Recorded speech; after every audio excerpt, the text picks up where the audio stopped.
Aqui mais uma LIP na live, né, o projeto do Laboratório de Imunoparasitologia da UFRJ Macaé. A gente está, desde o mês passado, fazendo essas lives, entrevistando especialistas, né, da área, né, de ciência, medicina, para falarmos um pouquinho a respeito, né, da Covid-19. Esse projeto a gente vai estender também. A gente vai continuar, após pandemia, se Deus quiser, divulgando também trabalhos dos professores da universidade, né, levando também conhecimento de outra forma.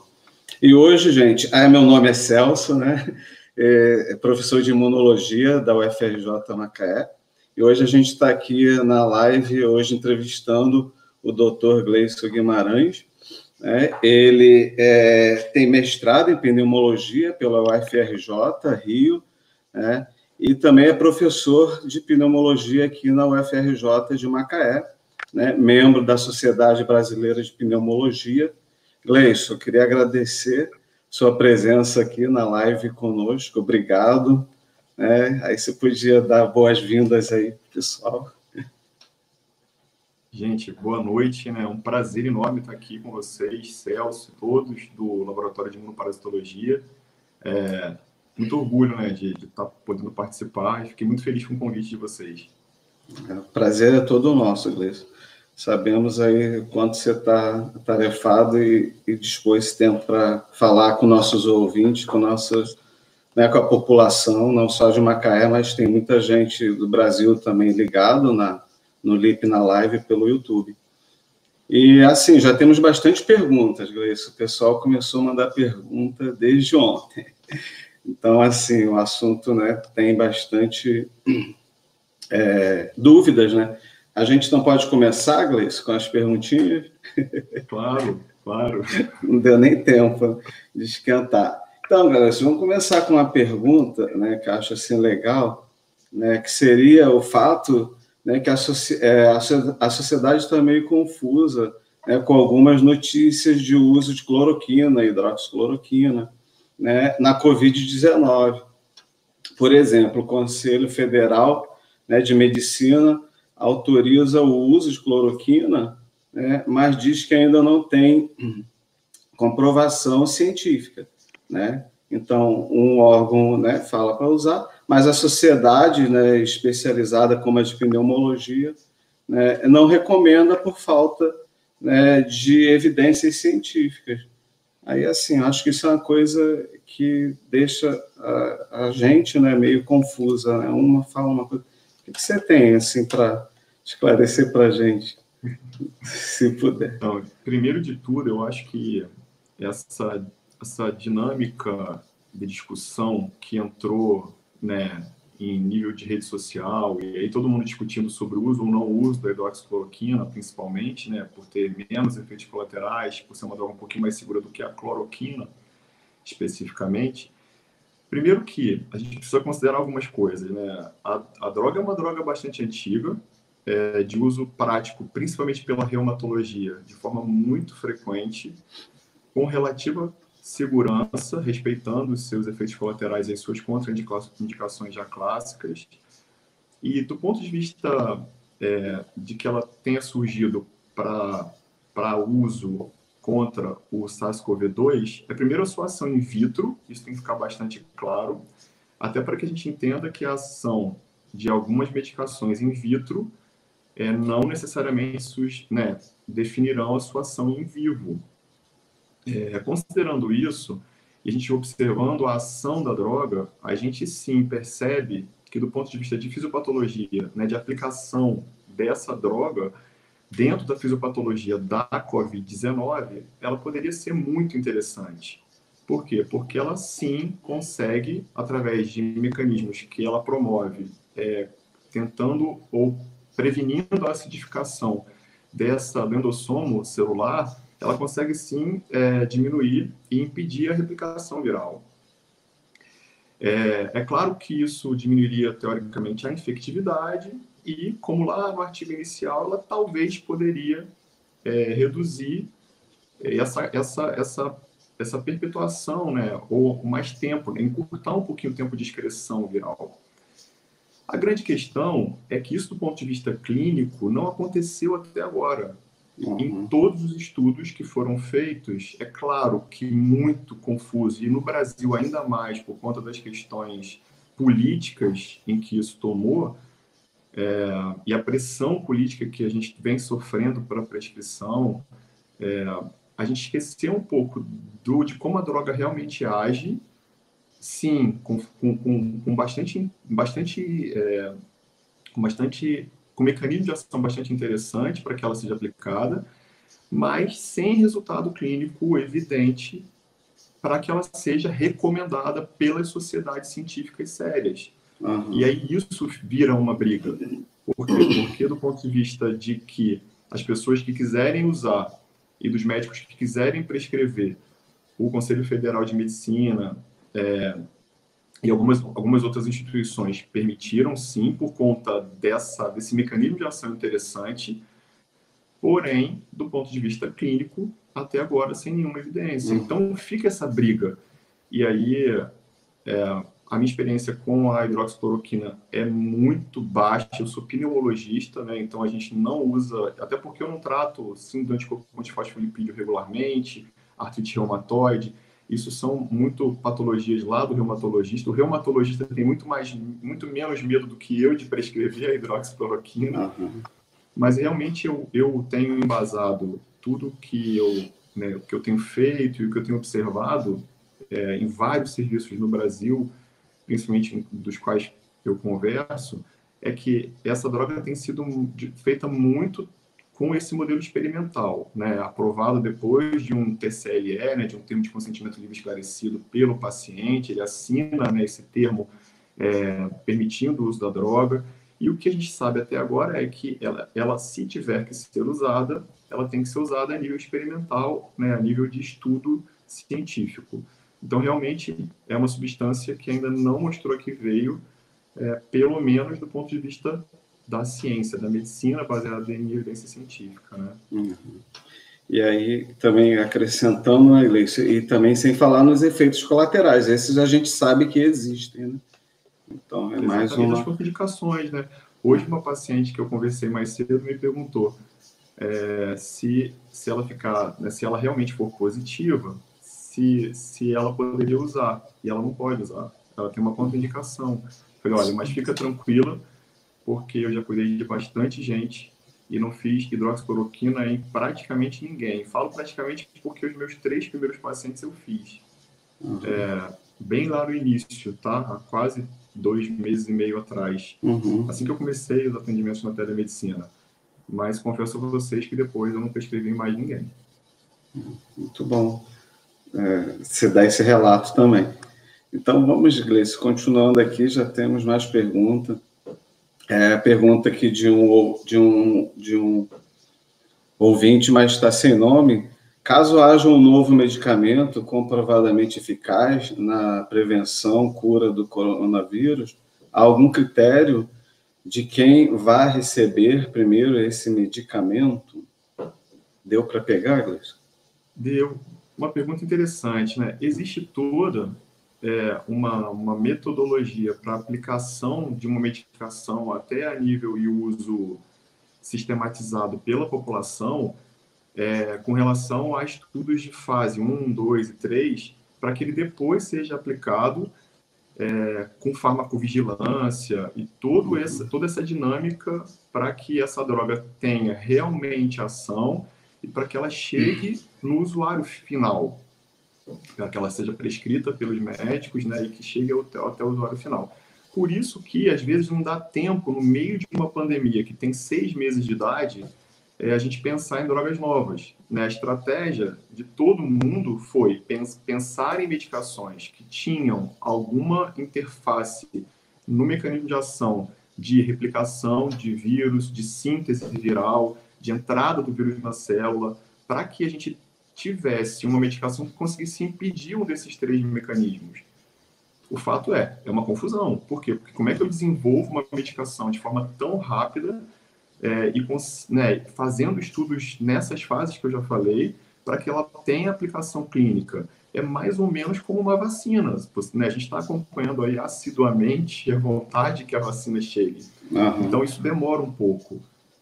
Mas alguém vai ter prioridade?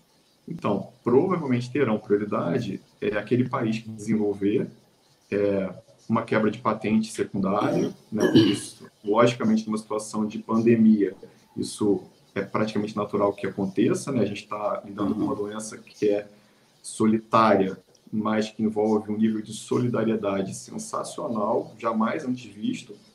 Então, eu acho que o mundo se aplicaria nesse sentido, da mesma forma que as vacinas, né? Não sei se é uma visão romântica, mas acredito nisso rigorosamente. Altruísta, se Deus quiser. Aí a mesma, eu acho que é o Cacalvo que está fazendo essa pergunta, foi o que enviou ontem. E aí ele continua, nesse caso, seria o Brasil um dos primeiros a receber, visto que aqui é considerado o novo epicentro da doença?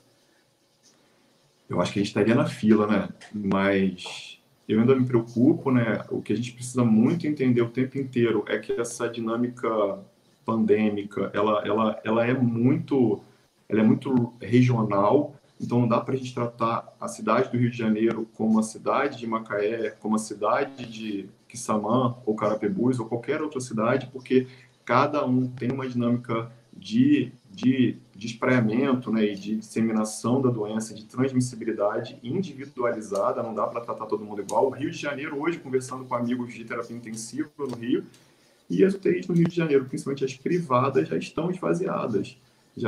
Né, algumas semanas já se vem fechando unidades de terapia intensiva na capital. Em Macaé, não. Né, a gente está, essa semana eu trabalhei mais do que todas as outras semanas atendendo praticamente todos os casos como sendo Covid provável, esperando, em alguns casos, só a confirmação. Mais uma perguntinha. Qual a opinião do especialista, no caso você, né, sobre a cloroquina? Acho que você já falou um pouquinho sobre isso, né? Você quer botar mais algum ponto? Para ficar muito claro com relação à hidroxicloroquina, eu torço muito para que ela realmente faça muita diferença. Eu falo isso porque o que eu tenho lido, e é claro que a gente, né, os artigos têm saído numa velocidade absurdamente grande.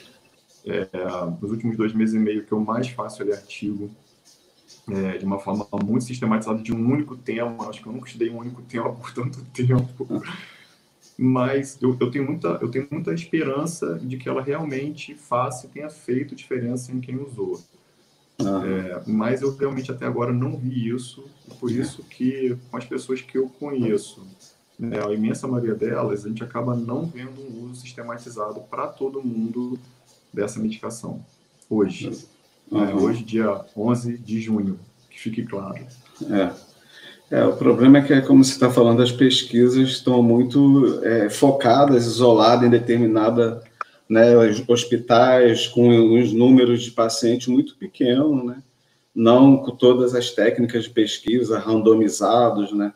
Que teria que ser multicêntrico. Eles fazem umas pesquisas muito basais e saem publicando isso. Então, o que você falou, realmente precisa de pesquisas com resultados mais consistentes para que a gente sinta-se, né, vocês, no caso, mais seguros, né, Gleice?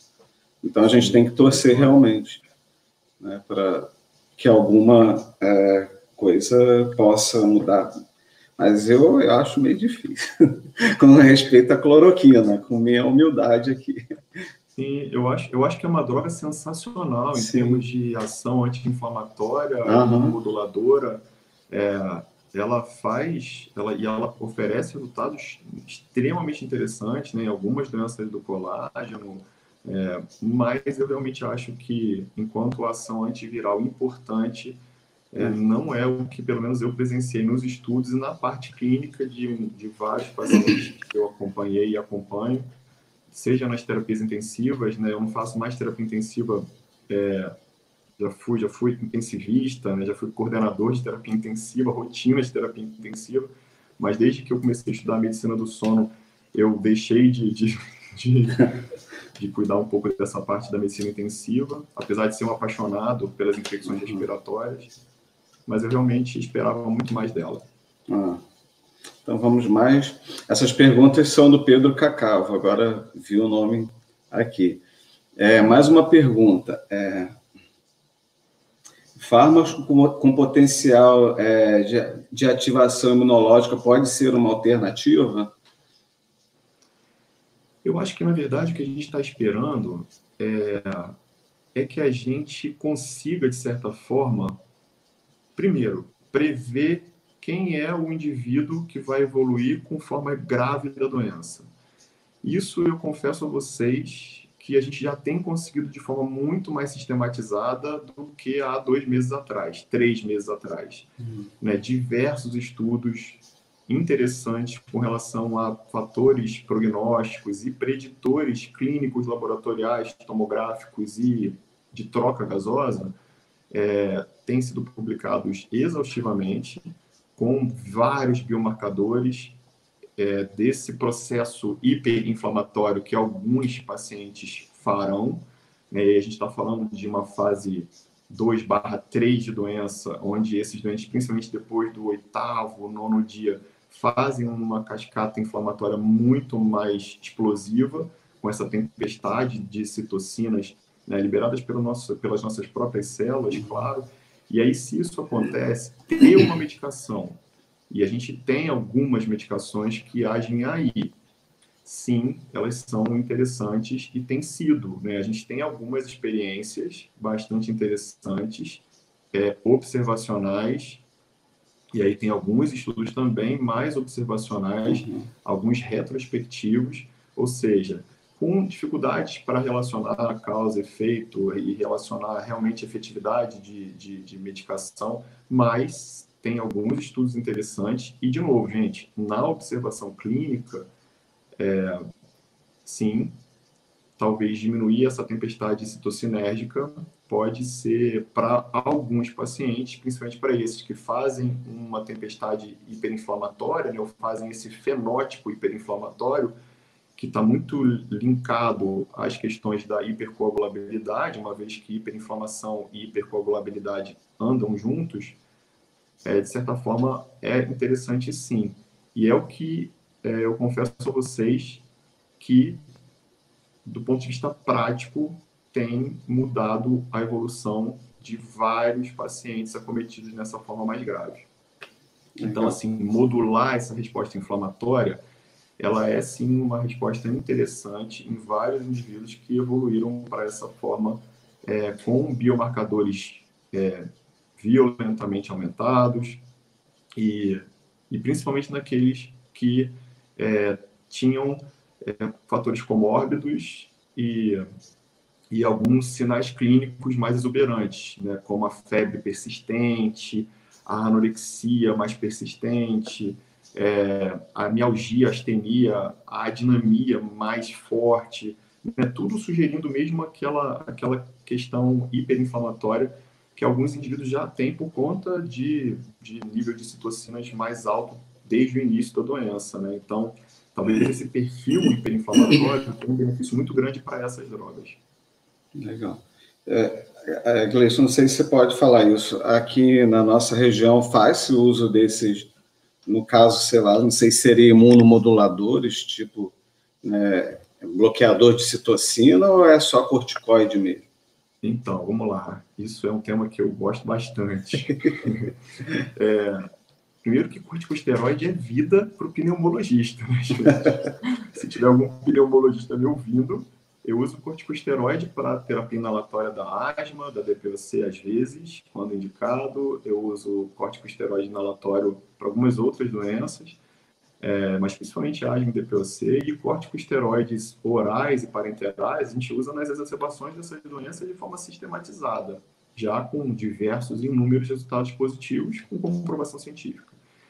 O corticosteroide, ele tem uma ação bastante interessante, inclusive já é usado nas terapias intensivas em doses menores, nos indivíduos mais graves, que evoluem com descompensação maior a nível pulmonar, com SARA, né, e todo assim, desconforto respiratório desses indivíduos, mas na COVID, que é uma SARA-COVID, né, um ARDS-COVID, que é diferente, teoricamente, do ARDS pela sepse convencional, se a gente puder chamar dessa forma, ela tem, sim, demonstrado uma evolução interessante em alguns pacientes que têm recebido. Então, o corticosteroide, ele tem sido usado numa dose um pouco maior do que essa utilizada para a SARA convencional, se eu posso chamar assim, e com resultados interessantes, principalmente nesse indivíduo que tem esse perfil e já tem a forma pneumônica, né? E já tem a forma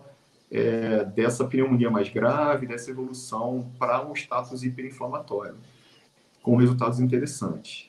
É claro que isso se confunde ao que já tem publicação, né? Então, com relação à publicação de corticosteroide, o que a gente ouviu no início não façam corticosteroide de jeito nenhum nessa doença. Os estudos iniciais sugeriam isso. O que aconteceu é que isso ruiu, né? Na verdade, isso não se manteve.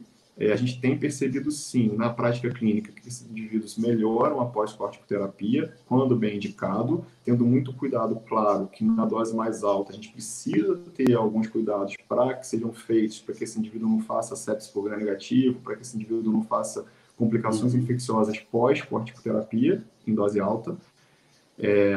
Geralmente isso é feito mais a nível intra-hospitalar. Os estudos que têm sido feitos com a metilprednisolona, especificamente, em doses mais altas, em cursos de 3, 5 dias, até 7 dias, varia muito de acordo com cada protocolo.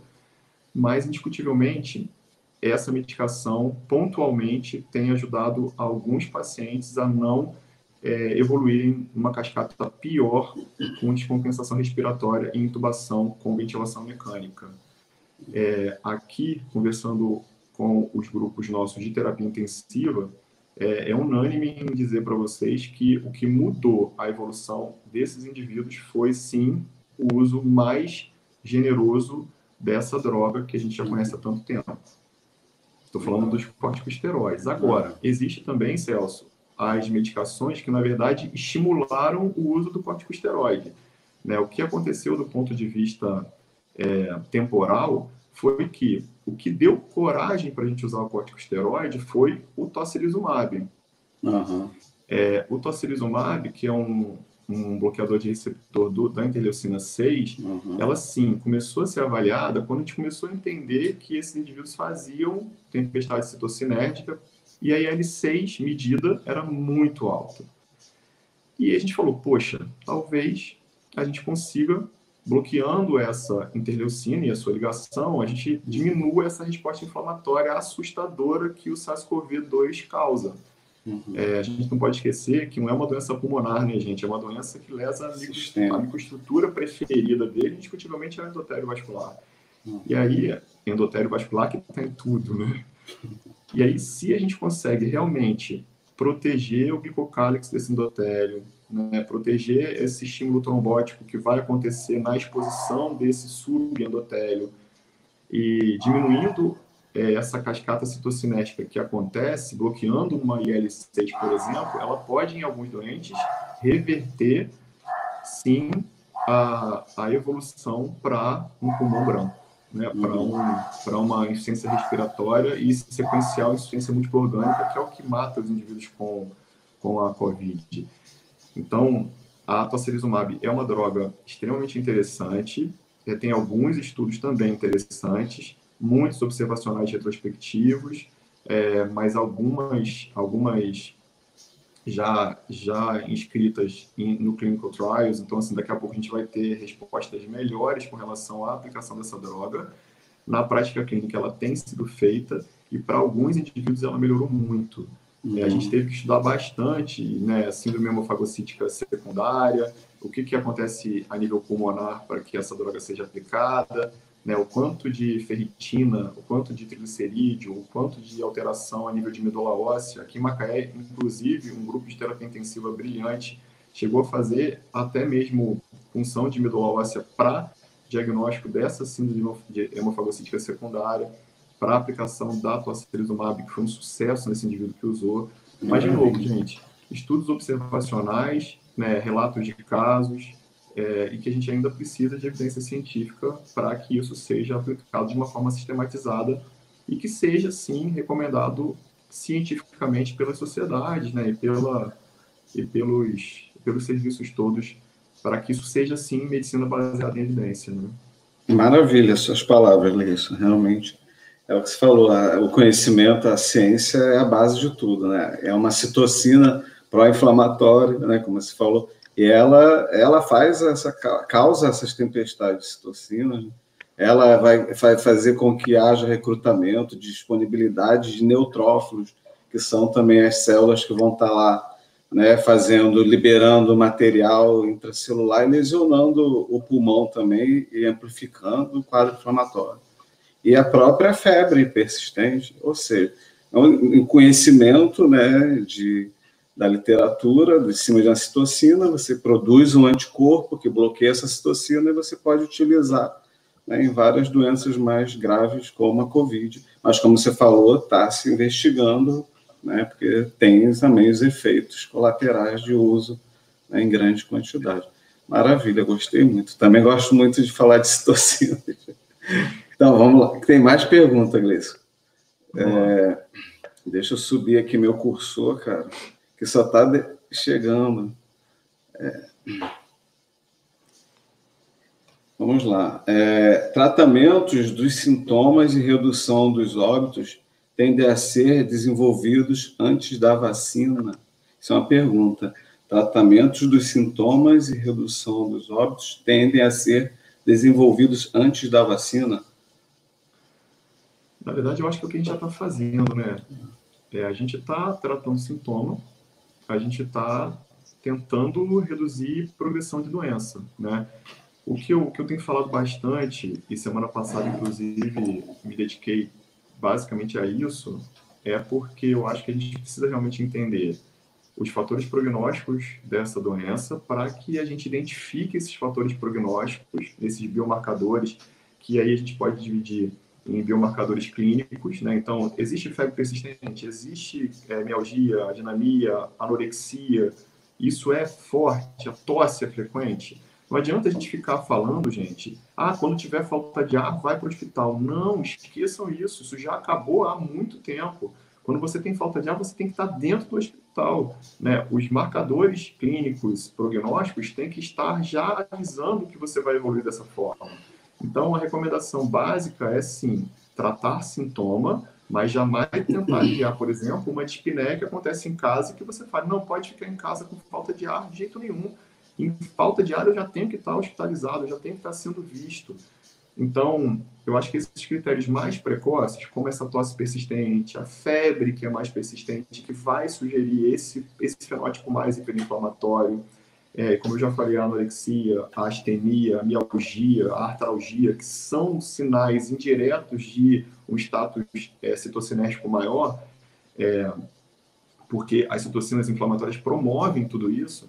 Eu acho que é muito importante que a gente entenda, junto com as comorbidades, né, já tem diversos estudos mostrando que os pacientes com mais gravidade, né, que evoluem com doença mais grave, eles têm em média de 2 a 3 comorbidades associadas.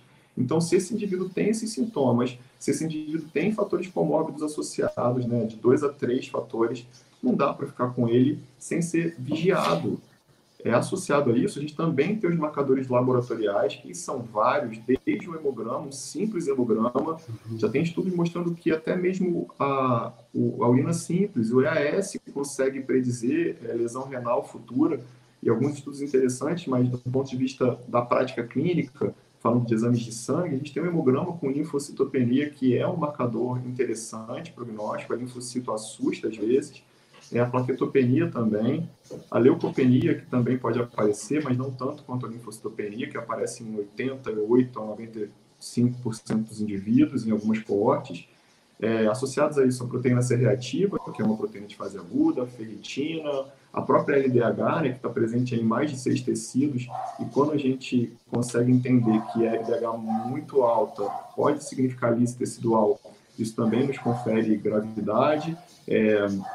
E além disso, a gente tem a CPK, além disso, a gente tem a ureia-creatinina, a TGO e TGP, as transaminases são extremamente frequentes nessa doença, principalmente TGP sobre TGO. Então, esses biomarcadores que a gente acaba fazendo, até os biomarcadores que às vezes não são tão acessíveis, como, por exemplo, o fibrinogênio e o dímero D, são, sim, marcadores que vão predizer que esse indivíduo vai evoluir de uma forma mais hiperinflamatória, ou com uma forma mais de hiperpopulação, por exemplo. Se esse indivíduo evolui com dímero alto e com fibrinogênio, às vezes acompanhando também alto, é claro que a gente precisa ter uma atenção maior sobre ele. E aí, mesmo que ele não tenha nem tosse, nem falta de ar, e nem nenhum outro sintoma mais importante, mas se ele evolui com dímero alto, e às vezes esse dímero chega a valores estratosféricos, a gente tem visto isso. Às vezes 1.500, 3.000, 5.000, às vezes muito mais do que isso. E aí a gente precisa pesquisar, inclusive, os fenômenos tromboembólicos, que em alguns indivíduos o fenótipo hipercoagulável vai acabar acontecendo. Então, eu acho que olhar o todo, e aí não esquecendo da imagem radiológica, e a gente vai falar da tomografia, claro, que não é para que seja feita em todos. O Colégio Brasileiro de Radiologia é bastante claro com relação às indicações da tomografia de tórax, mas sim, nesse indivíduo em que a gente já está preocupado em estagiá-lo, talvez seja uma indicação bastante importante de que seja feita, justamente para a gente conseguir estimar. É uma doença menor de 25%? É de 25% a 50%? Ou já tem acometimento parenquimatoso acima de 50%? Nesses indivíduos que têm doença mais leve, menor de 25% de acometimento, pode ser que esse indivíduo evolua bem, se ele já fez essa tomografia na fase 2, nessa fase pulmonar. Agora, se ele faz uma tomografia, como hoje, eu vi uma paciente que fez uma tomografia no 3º dia, ela não tinha sintoma respiratório nenhum. Para que fez uma tomografia no 3º dia? Já estava normal, ela não tinha nada. 3º dia. E aí, no 10º dia, ela faz uma tomografia com alteração importante. Por quê? Porque eu tenho que esperar, sim, pelo menos o 5º dia, ou pelo menos sintomas respiratórios um pouco mais importantes para que eu peça. Não dá para sair pedindo tomografia de tórax para todo mundo, o nosso sistema público nem privado vai aguentar isso. Mas esse conjunto clínico, de sintomas de comorbidades associado ao laboratorial, associado ao tomográfico e associado à oximetria, que é indiscutivelmente um fator prognóstico mais tardio, ninguém no 3º dia de doença, no 2º dia de doença, chega com 80 de saturação. Tá? Isso a gente já entendeu. Mas é claro que a gente precisa também ter uma vigilância maior, porque se esse indivíduo já tem uma saturação baixa previamente, por alguma doença comórbida prévia, é um indivíduo que vai, talvez, me demorar mais trabalho, por conta da capacidade do que ele tem de funcionalidade pré-existente. Nossa, Gleison, bom saber que a gente está em boas mãos, que tem todo esse rastreamento, para dosar esses pontos, esses marcadores, para saber a gravidade, o estágio, a urgência do paciente, que a gente fica ouvindo tantas coisas, a gente acha que a gente chega no hospital, vai todo mundo ficar em pânico e você vai ficar lá, mas é bom saber, isso acalma um pouco a gente, saber que tem todos esses critérios sendo avaliados para tomar a melhor decisão do que vai ser feito, de qual medicamento, enfim, muito bom. Deixa mais uma pergunta aqui do Marco Charmins, alguma coisa assim. Ivermectina pode prevenir a Covid-19? Enfim, mais uma polêmica. Outra polêmica boa, né? Ivermectina. Então, olha só, o que a gente sabe com relação à ivermectina é que, teoricamente, ela tem ação in vitro. Uhum. E aí, de novo, né, gente? Água sanitária tem ação in vitro, nem por isso eu uso. Até Exato. uso para limpeza. Eu, Uhum. particularmente, até nem gosto muito, mas eu sei que nesse momento a gente precisa, É bom. porque realmente para os indivíduos asmáticos e com rinite alérgica, a água sanitária não é algo que deva ser usado de forma muito forte, né? Mas no momento agora, é claro que a gente está usando. Mas o que eu acho que, com relação à ivermectina, é interessante é que a aplicação da ivermectina ela é usada principalmente quando a gente pensa nesse indivíduo que pode evoluir com uma forma hiperinflamatória, né, com fenótipo hiperinflamatório, que a gente sim tem que fazer medicação prévia para justamente fazer o tratamento da estrangiolidise disseminada e evitar que isso aconteça. Né? A gente sabe que a estrangiolidise ela pode acontecer nesses Uhum. indivíduos que vão ser submetidos à Uhum. corticoterapia impulso, e é um dos cuidados que a gente acaba fazendo antes de aplicar o Uhum. corticoide em dose alta. E aí a ivermectina ela ganha espaço nesse sentido. E Legal. com relação ao restante, é muito aquilo que a gente tem falado, e eu falo isso com todos os pacientes que eu atendo. É difícil você tratar uma doença sem medicação muitas vezes, né? Quando a gente fala sobre isso, é claro que a gente tenta organizar um pouco o sistema imunológico e ajudar um pouco, apesar de sabermos que o que organiza o sistema imunológico é um bom sono, atividade física regular e uma alimentação adequada, com controle metabólico regular que a gente precisa fazer durante uma vida inteira, ou Exato. pelo menos por uns períodos de vida, porque isso sim é o que realmente já está demonstrado eficiência, né, ou eficácia em termos de um sistema imunológico mais forte, mais robusto. Porém, a gente também entende que as pessoas muitas vezes carecem de medicação. Porque, primeiro, a gente pratica uma medicina ocidental extremamente baseada na medicalização, né, no hiperdiagnóstico, e eu também entendo que isso às vezes acontece e a pessoa às vezes fica ávida por um remédio. É claro que uma medicação que não tem tanto efeito colateral e que não tem, claro, tem algumas observações para que sejam feitas, mas que pode ser de benefício durante o curso da doença, a gente acaba usando em um ou outro caso. Então, eu acho que essa é a resposta. Não existe, eu não vi, pelo menos até quando eu entrei, clinical trial sobre a ivermectina iniciado. Eu vi que tem algumas inscrições, mas nada que começou, que tenha sido selecionado pacientes. Mas eu estou ansioso também para ver a ação dessa droga como uma indutora de uma menor replicação viral, de uma menor síntese viral, se for esse o caso. A ivermectina, eu também li algumas coisas, os principais efeitos colaterais são a nível, né, de fígado e rins. Tem bastante estudo mostrando esses efeitos que são fortes, né?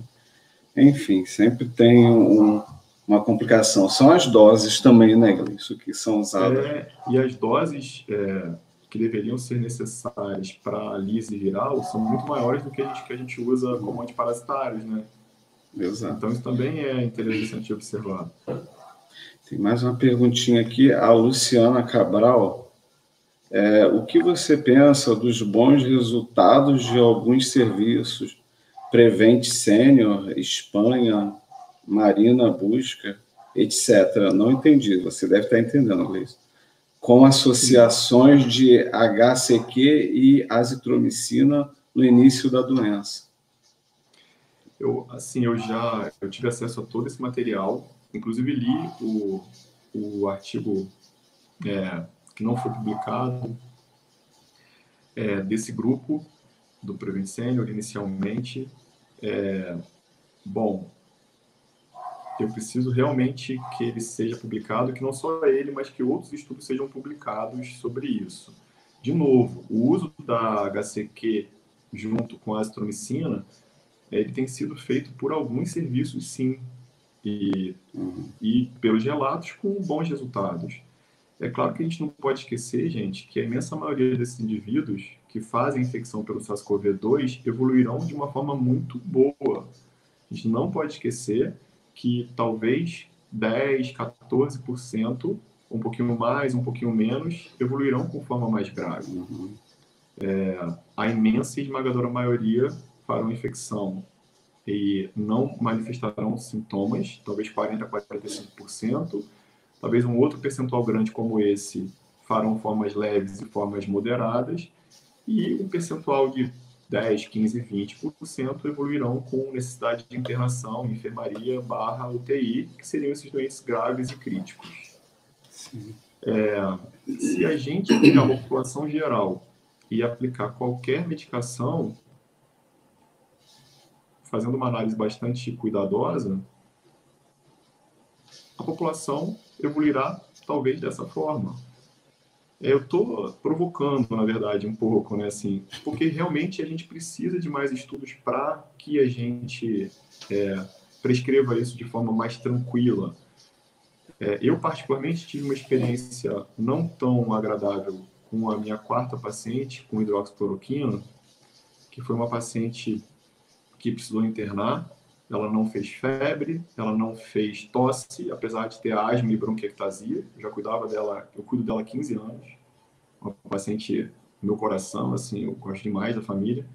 E ela internou porque quando ela entrou em contato comigo, ela estava 4 dias com diarreia, e diarreia de 3, 4 episódios dia, geralmente bastante líquida, e com uma inapetência bastante importante, dificuldade para ingerir líquidos por conta da anosmia e da digeusia, e da anorexia, claro. E no domingo à noite, quando eu conversei com ela, eu percebi que realmente ela não tinha sede, mas, né, e aí a gente conversou bastante. Eu falei, olha, até amanhã de manhã a gente vai conversar novamente para poder... bom, eu tenho feito isso com todos os pacientes, né, nessa maioria das vezes. E, bom, à tarde, ela fez 3 episódios de vômito e eu falei, olha, agora ela vai internar, não tem como ficar em casa. E ela internou nesse primeiro dia, né? Na verdade não tinha nem 24 horas que ela tinha visto.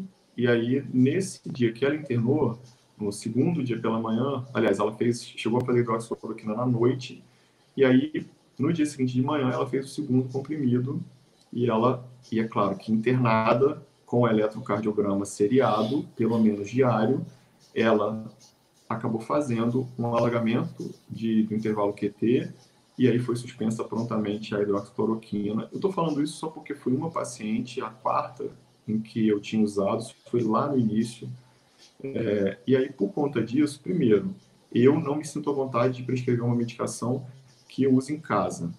E que tenha acontecido isso com ela, foi quase como um aviso para que eu realmente tivesse mais cuidado ao prescrever, e ela estava internada, hein, gente? Ela não estava em casa. Eu tenho cuidado de muitos pacientes em casa, por conta da telemedicina e de toda essa monitorização que eu acabo fazendo o meu dia todo, né? Em que começa às 8 e termina às 11 da noite. Eu tenho trabalhado muito mais do que quando eu trabalhava fisicamente no consultório exclusivamente. E aí eu confesso a vocês que isso me desanimou bastante com relação à segurança da droga. Como eu não vi nenhum estudo publicado duplo cego randomizado, né, com controle de placebo, eu realmente, de novo, fiquei um pouco desanimado. Mas eu acho que algumas experiências individualizadas são muito interessantes.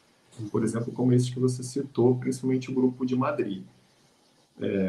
Gosto muito da forma como toda a fisiopatologia é descrita e entendida por esse grupo, mas eu ainda acho que a gente precisa de mais experiência mesmo e de mais recomendação científica.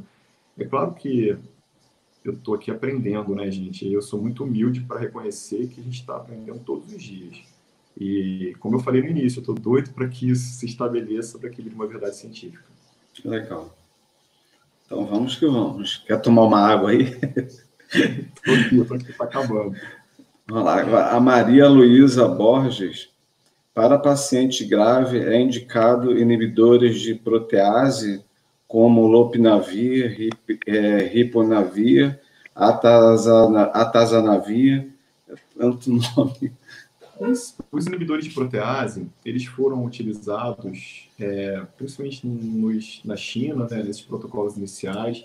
Tem alguns ainda, clinical trials descritos e ainda acontecendo. O que a gente viu, e tem um artigo bastante interessante, há umas 3 semanas atrás, publicado no New England, mostrando que realmente o Caletra, né, que é o ritonavir e o lopinavir. Posso só fazer uma coisa? Só falar que são antivirais para a galera aí. São antivirais, né? São antirretrovirais. Então, assim, essas duas medicações, elas não mostraram até agora nenhum resultado mais promissor também com relação à excreção viral, com relação ao clearance viral, né? Com relação a algum outro desfecho clínico mais interessante, com relação à redução de tempo de internação ou a redução de tempo de sintomas, ou mesmo desfechos mais importantes que seriam diminuição do número de óbitos, né? Então, da sua mortalidade / letalidade. Então, são medicações que até agora não mostraram a que veio. Medicações essas que eram usadas, inclusive, anteriormente, né, no SARS-CoV-1, no MERS-CoV, mas que para o SARS-CoV-2 a gente não viu muita aplicação clínica e também, é claro que, do ponto de vista... Tem muito mais estudos observacionais e retrospectivos do que estudos randomizados. Esse estudo que eu citei do New England, que é um estudo mais interessante, com um desenho também melhor feito e que, de certa forma, meio que consagrou o não uso tão regular dessas duas drogas especificamente. Aproveitando o gancho dos antivirais, Gleison, você viu alguma coisa a respeito da utilização do interferon do tipo 1, o alfa ou beta, no tratamento, né? Porque meio que esses medicamentos, eles mimetizam o que o interferon faz fisiologicamente, né? Que é inibir essa transcriptase reversa lá do vírus, essas coisas todas. E esses tratamentos com interferon, você acha que vão avançar? Assim, o que eu li de interferon e, né, o que eu tive acesso, não tive acesso a nenhum grupo que estivesse usando aqui. São medicações caras, né, de aplicação cara. Alguns estudos que li foram muito relacionados e associados a esses antivirais que a gente conversou agora, sem demonstrar muitos resultados de diferença clínica, né, e desfecho. Então, é claro que ainda está cedo, né, não tem muitos estudos já publicados ainda.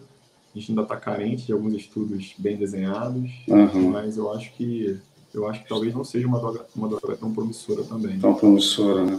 Principalmente por causa do custo-benefício, né? Exatamente. Então, vamos lá. A Viviane Acosta.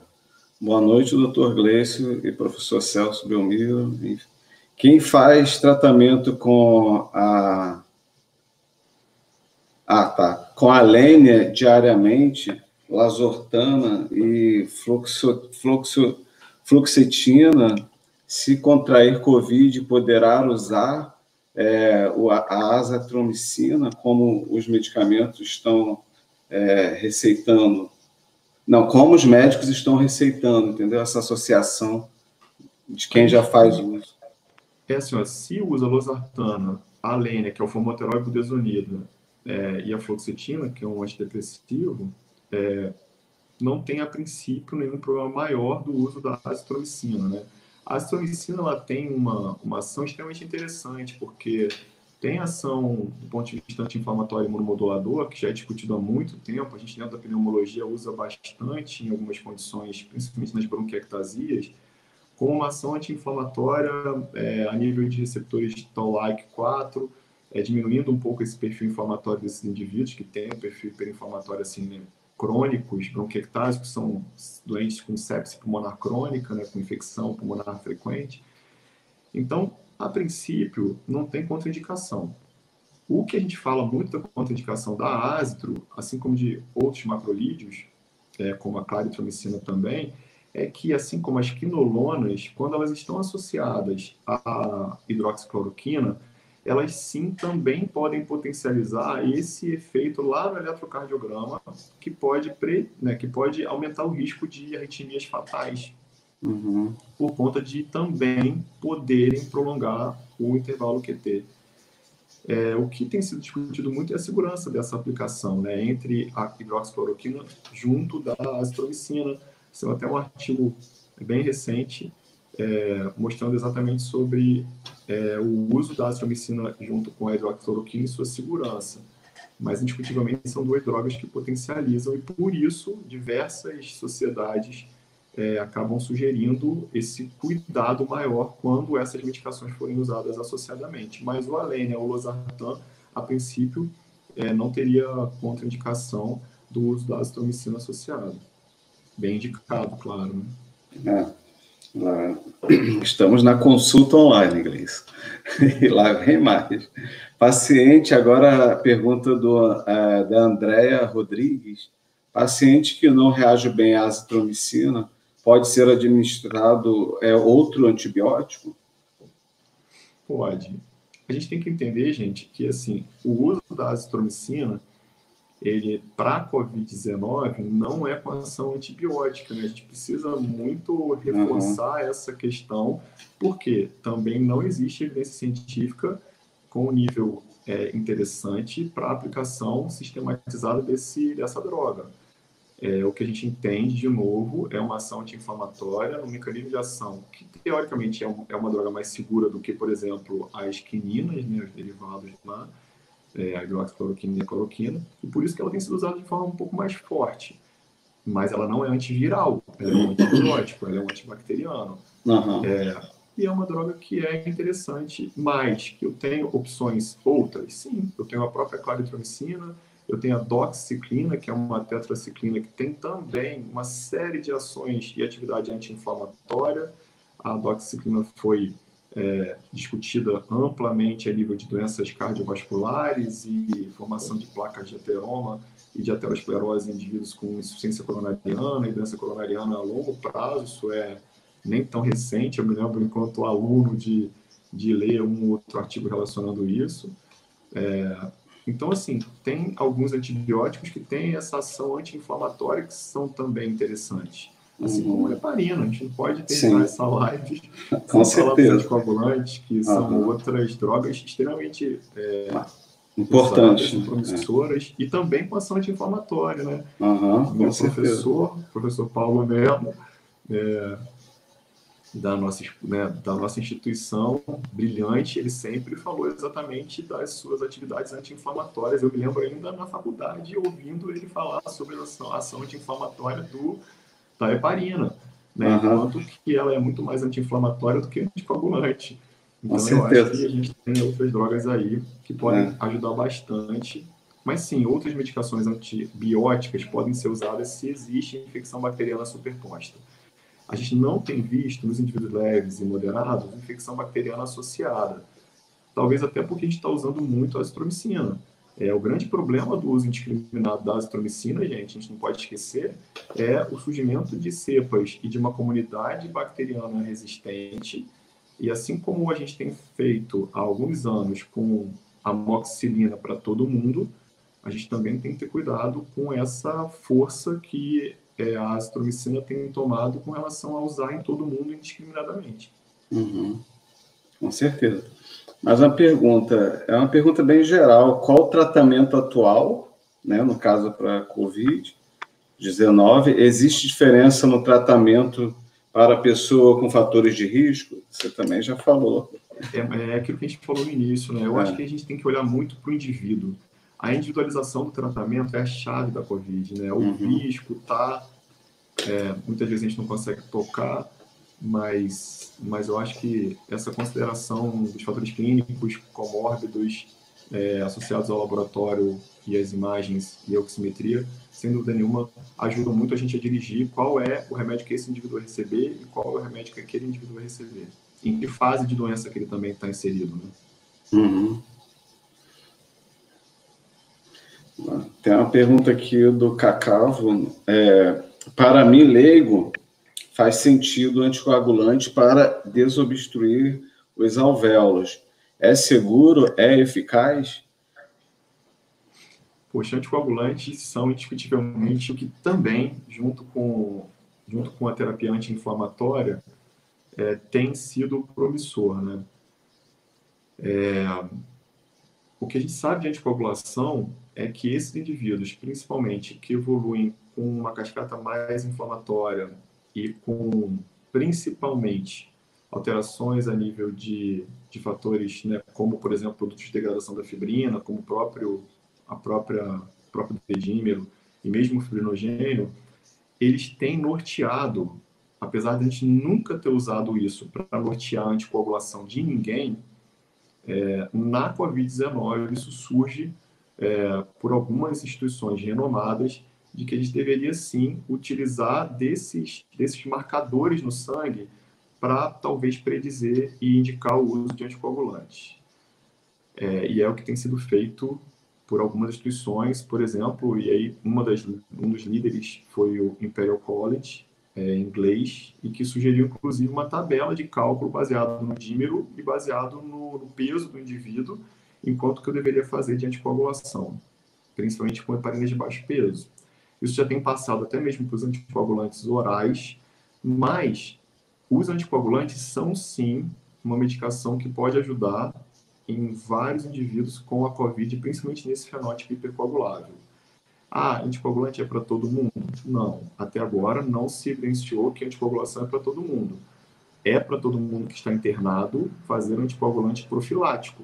Por quê? Porque já se viu em alguns estudos, em algumas análises observacionais, de que as UTIs COVID têm eventos tromboembólicos 3 a 4 vezes mais frequentes do que as UTIs não COVID.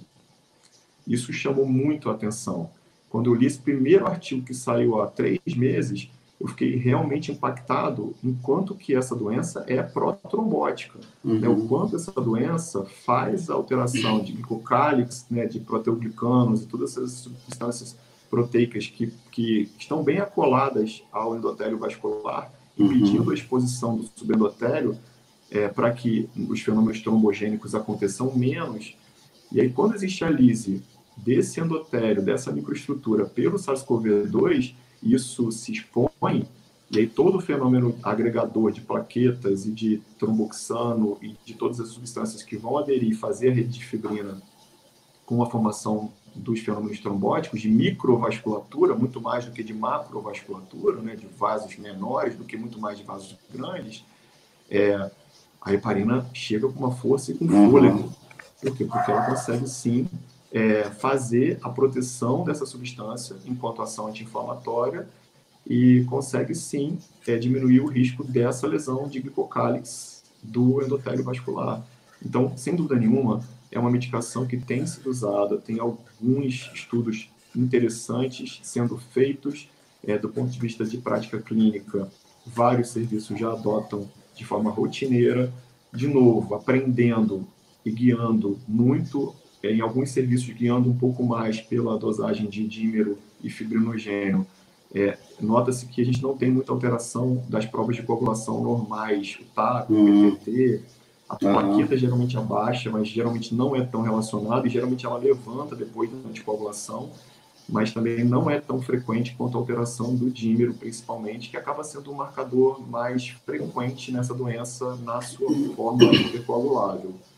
Então, eu acho que é bem interessante, sim, e o anticoagulante é uma medicação que, é claro, de novo, gente, precisa de mais evidência científica, mas o que a gente está vendo hoje no mundo e no Brasil, em praticamente todos os serviços, é o uso quase rotineiro dessa droga, principalmente nesse perfil hipercoagulável.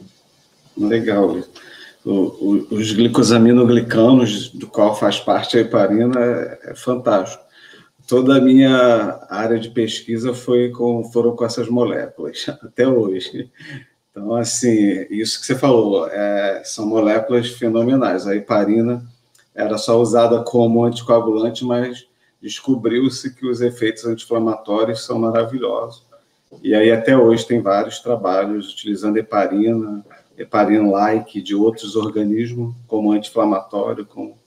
Então, e é interessante como é tudo um caminho, é uma pista, né, que vocês vão desvendando.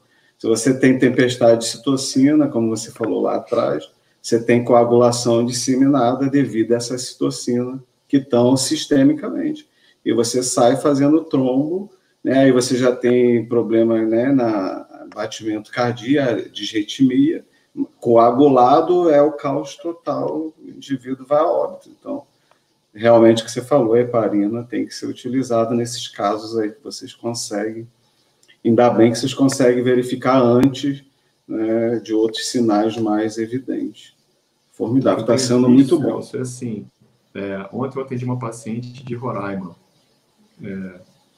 que tem 40 dias e com provável fenômeno tromboembólico. Esses dias também, ontem ou anteontem, uma paciente daqui pertinho, de Quissamã, que a gente fez a angiotomografia e que também, depois de 40 dias, fez uma pequena trombose de subsegmentar de lobo inferior direito. Ou seja, é uma doença que, se a gente não monitora os fatores procoagulantes durante a sua fase inflamatória, ela pode sim assustar a gente no futuro. Né? Então, talvez na era pós-Covid, nos ambulatórios pós-Covid, que eu tenho feito nos pacientes que são internados aqui, já vi alguns pacientes pós-Covid, a gente precise ter atenção para esse indivíduo que ainda fica com dispneia, com cansaço, e talvez um fenômeno tromboembólico possa ocorrer, mesmo depois de algum tempo depois, principalmente se ele não foi anticoagulado. Sim, isso aí aconteceu em alguns casos, né? Eu também sou de paciente pós-Covid que teve problema de tromboembolismo em casa e faleceu. Curou da Covid, não tinha mais vírus, tudo ok, mas os trombos estavam lá, né? Desprende e... Enfim, muito bom. Mais uma pergunta, Gleice. A Pamela Donato, quanto aos protocolos de anticoagulação, coagulação de novo, acho que a gente já falou, deixa eu ver, tem sido diferente nos pacientes com Covid-19 ou seguindo a indicação da Sched's-Weiss, não sei o que significa, conhece isso? Como têm sido os resultados práticos desse viés de tratamento? Então, na prática, é isso que eu falei. Eu acho que a gente respondeu já essa pergunta. Né? Assim, a gente tem, sim, que os corticosteroides e a anticoagulação, ela tem mudado, sim, a evolução de muitos doentes, principalmente nesse fenótipo hiperinflamatório e nesse fenótipo hipercoagulação. Beleza. Então, vamos seguindo. Josué Samuel. No Brasil, sabemos que o vírus sofreu mutações. Vocês conseguiriam identificar outros sintomas sem ser gripe, falta de ar, diarreia? Muitos. Exatamente. Muitos. A gente sabe que depende muito também de cada organismo, né? De cada órgão-alvo, de cada sistema celular, né? Então, eu acho que de cada indivíduo com as suas comorbidades, as suas características individuais, inclusive genéticas, a gente tem visto alguns indivíduos que, hoje, conversando com um amigo que falou, Gleison, eu já entubei 25 pacientes com a Covid, já fiz broncooscopia de 16 pacientes com a Covid, e nem IgM e IgG eu tenho até hoje, e nem positividade do SARS-CoV-2 eu ainda tenho. Bom, eu também não, fiz meus exames semana passada. Bom, talvez alguns indivíduos façam uma resistência natural. Tem vários estudos já mostrando algumas coisas interessantes com relação a estudos de complexo de histocompatibilidade principal, né? O MHC, né? A parte genética desse percentual que agrava realmente é o que tem feito a diferença para esses pacientes, infelizmente. Né? Até mesmo a quantidade de receptores, né? Do ACE, né, ACE2, isso tudo influencia a gravidade. E essa afinidade do sistema imune também muito ativo para esse antígeno viral, enfim. Né? Ou seja, a imunologia tem que ter todo o balanço, é o que você falou, tem que estar afinadozinho, senão a coisa pega. Mais uma pergunta aqui, Gleison. Já fiz essa, deixa eu descer aqui. Essa questão do ACE2 é muito interessante, porque talvez seja até uma das explicações para que as crianças não façam uma forma grave, né? Sim. Isso é bem interessante. As crianças expressam menos ACE2. Elas têm uma imunidade inata também, também mais interessante, sem a imunossenescência que nós começamos a ter, né? Então, talvez a aplicação de vacinas, a sistematização disso também possa ajudar as crianças, mas é bem interessante olhar as crianças e olhar os adultos e como cada um deles reage. Mais uma pergunta, Gleice. A Edmagda Salles, conheço algumas pessoas que que estavam fazendo uso de ivermectina para prevenção. Faz algum sentido? Tem um amigo com Covid que está internado e uma das medicações é ivermectina. Como ela funciona? Foi aquilo que você já falou um pouquinho. A gente já conversou. A ivermectina ela é usada principalmente nessa indicação, né, de pré-pulsoterapia, né, de pré-uso do corticoide, do corticosteroide, que será em dose alta nessa fase pré-inflamatória, nesse indivíduo com tempestade de citocinas. Tá, por isso que estão utilizando. Mas é dose única, ninguém fica usando ivermectina regularmente. Uma pergunta do José Samuel agora, Luiz. Teria alguma atividade ou exercício físico que possa ajudar a fortalecer os pulmões para que não seja tão maltratado caso venha adquirir o vírus? É aquilo que você falou, é a longo prazo, né? Eu acho que isso aí é a nossa vida, né, gente? A atividade física é um remédio. A gente precisa entender que a nossa comida é o nosso remédio. É uma frase não tão nova. E a atividade física é um remédio. Eu acho que a gente tem que olhar para a atividade física como remédio. Eu falo isso todos os dias com os meus pacientes com asma, principalmente, crianças, adultos. E eu sempre fico brincando, né? Porque tem que ser uma atividade física que realmente, uma vez você capacitado e condicionado, você só cresça, mas que tenha que ter avaliação inicial, né? Para que você avalie a sua condição física para iniciar, né? Então, assim, ter o cardiologista perto, ter essa avaliação, mas a atividade física tem que ser para todo mundo, exceto para alguns casos que não podem ser feitas de forma rotineira. Até o próprio sistema imune agradece, né? Você fazer atividade física. Enfim, vamos mais uma pergunta. Pacientes com DPOC têm maior dificuldade para disseminar.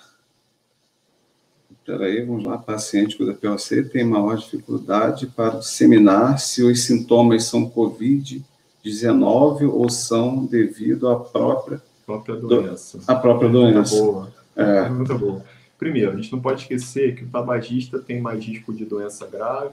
É claro que tem uma publicação, uma meta-análise que, se excluindo um estudo com N maior, não mostraria muito diferença, mas esse estudo com N maior, apesar das críticas, é bem interessante porque ele mostra que o tabagista tem um risco bem maior de doença grave. Ao mesmo tempo, a gente tem o DPOC. Então, ter DPOC pode aumentar em 4 vezes, pelo menos, o risco de doença grave. É claro que o DPOC, principalmente com reserva funcional menor, ele vai sim ter mais risco de doença grave. Mas, de novo, né, a gente também entende que alguns pacientes passaram pela doença e não terão manifestação maior. Mas, indiscutivelmente, é um grupo de vulnerabilidade, eu prefiro dessa forma do que o grupo de risco, e é mais vulnerável, sem dúvida nenhuma. O asmático leve menos, o asmático moderado e grave com disfunção, né, e com reserva funcional menor, né, com piora da espirometria, né, com uma função pulmonar pior, assim como o DPOC também vão ter mais risco por conta da reserva funcional que eles têm, mas são indivíduos que a gente precisa ter mais atenção. O grande problema na DPOC, e está bem na própria asma, e eu rezo todos os dias para todos os meus pacientes continuarem usando meus remédios deles, né, mas que eu prescrevi, é justamente para que eles não descompensem. Porque quando um paciente hoje me liga e fala, olha, eu estou com febre, eu estou com tosse, minha tosse é seca, e eu estou com muito mal-estar e dor no corpo e desânimo, eu fico confuso se é uma descompensação da doença brônquica ou se é a Covid-19.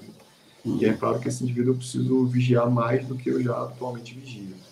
Então, o que a Sociedade Brasileira de Pneumologia já recomendou desde o início da pandemia é que a gente mantivesse as medicações inalatórias dos nossos indivíduos, né, dos nossos pacientes, para que eles não ameacem exacerbação de doença crônica agora. Então, é muito importante que, se você usa a medicação inalatória, mantenha a sua medicação inalatória, conversa com o seu médico novamente, mas, a princípio, a gente não deve tirar a medicação inalatória da imensa maioria dos nossos pacientes, tratados e bem conduzidos. Maravilha, muito bom. José Samuel, o paciente em coma induzido tende a sofrer menos, mas a resistência para respirar atrapalha e demora mais? Deu para pegar? A ventilação mecânica e e o coma induzido, né, e a sedação, elas vão agregar valor prognóstico negativo, né, assim, um valor de mais risco de doença grave, porque você já tem uma disfunção orgânica documentada, estabelecida, né? Aquela história de entubar precocemente todo mundo já acabou. Hoje em dia, a gente também não permite que a PCIL, né, que é essa lesão autoinduzida pelo próprio esforço, pela própria dinâmica da insuficiência respiratória, se estabeleça, mas ninguém entuba mais ninguém precocemente hoje. A ventilação não invasiva tem crescido muito em termos de aplicação clínica, né, que é a forma de não invasividade, né, de não passar o tubo, nem de fazer a traqueostomia, ou seja, essa forma de não invasiva, ela acaba sendo mais feita, mas o fato de estar sedado e no respirador, ela já agrega uma maior chance de evolução para outras disfunções. Tem vários estudos mostrando que o indivíduo que se encontra em ventilação mecânica, ele tem mais risco de fazer, por exemplo, disfunção renal. Então, a insuficiência renal, a injúria renal aguda, ela é muito mais comum nos indivíduos mecanicamente ventilados do que no indivíduo que não está com ventilação mecânica, né? Então, por isso que sim, a gente precisa permitir que esse indivíduo sature e fique sem esforço, né? Sature bem e fique sem esforço, sem sinais de insuficiência respiratória. Mas o que a gente tem aprendido com a COVID é que esses indivíduos muitas vezes conversam, ficam no celular, saturando 85. Né? Então, essa insuficiência respiratória que é diferente, que o professor Gattinoni descreveu de uma forma muito interessante, né? Suas formas H e L, e de quanto que isso evolui, né? De um pulmão mais leve, de um pulmão mais pesado, e todas as fases da doença. A gente vê essas fases da doença também nas lesões tomográficas que a gente acompanha. A tomografia é dividida em 4 fases, teoricamente, didaticamente falando, e do ponto de vista estrutural na TC. Ela acaba sendo feita meio que para a gente tentar entender a doença, tentar encaixar o quanto de perfil ventilatório que esse indivíduo precisa para que ele vá responder um pouco mais só ao catéter de oxigênio, ou só ao alto fluxo de O2, ou só mesmo a VNI, ou mesmo a uma necessidade de intubação mecânica, né, de intubação com ventilação mecânica. Mas, se você puder tentar controlar esse indivíduo sem a intubação, é melhor, porque isso vai agregar uma disfunção múltipla orgânica. O que seria a IMUS, que é a insuficiência de múltiplos órgãos e sistemas? É justamente quando você começa a acrescentar outros danos orgânicos, né? Então, o dano pulmonar, a insuficiência pulmonar, evolui geralmente para insuficiência renal, e aí se esse indivíduo ganha mais uma disfunção orgânica, a mortalidade dele, que já é de 50% com dupla disfunção, ela chega a níveis maiores e o risco de evolução fatal é muito maior numa disfunção múltipla orgânica. Perfeito. Muito bem explicado. Vamos lá, mais uma pergunta. Beatriz Curátola. Paciente sem sintomas graves, mas com tosse persistente por 15 dias, tem alguma medicação que pode ser utilizada? Pode ficar alguma sequela no organismo? Não sei se é COVID, né? Ela colocou isso se é COVID ou não. Não dá para entender. Então, tratando da COVID especificamente, tosse persistente, como eu falei inicialmente, é sim mandatório uma pesquisa e uma avaliação melhor. Esses indivíduos com tosse e pela COVID, eles não fazem muita doença de via aérea. O SARS-CoV-2 ele não é um vírus com tropismo para via aérea.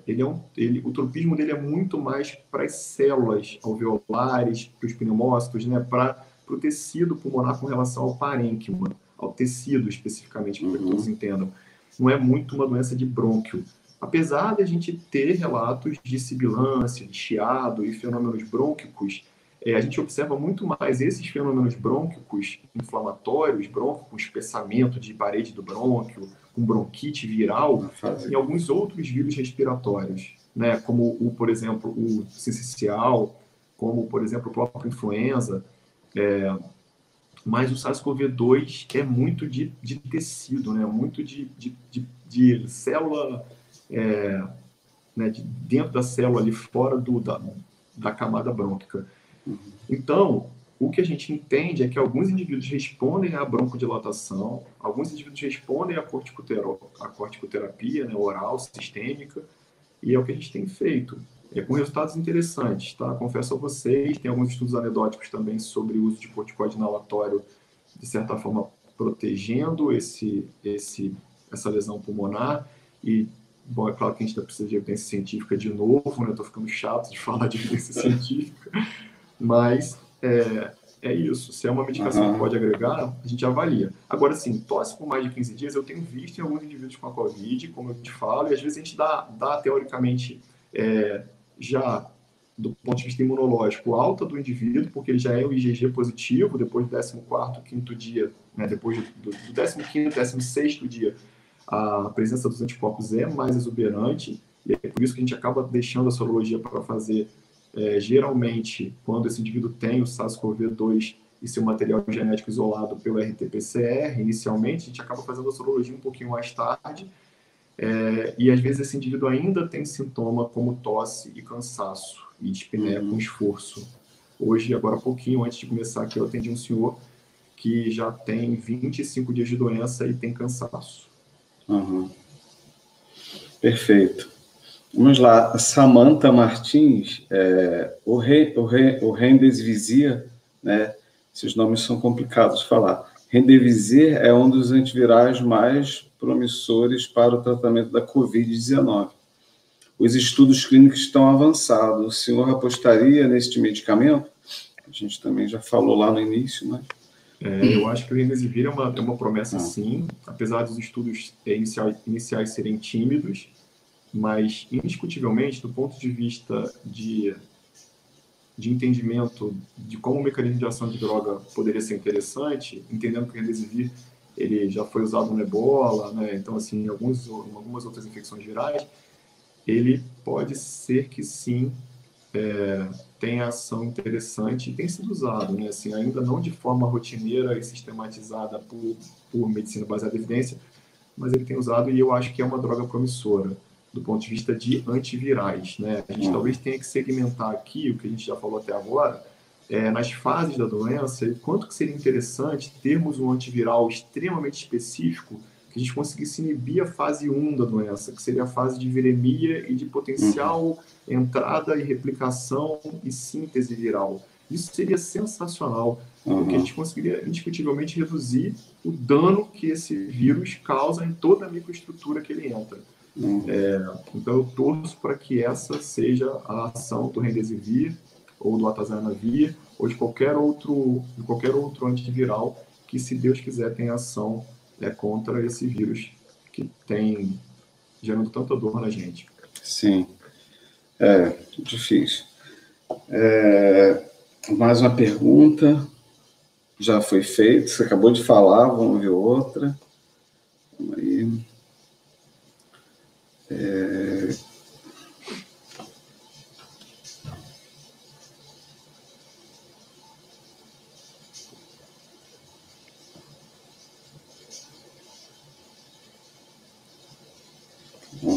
Estou aqui vendo, tem pergunta para caramba. Está preparado? Bora!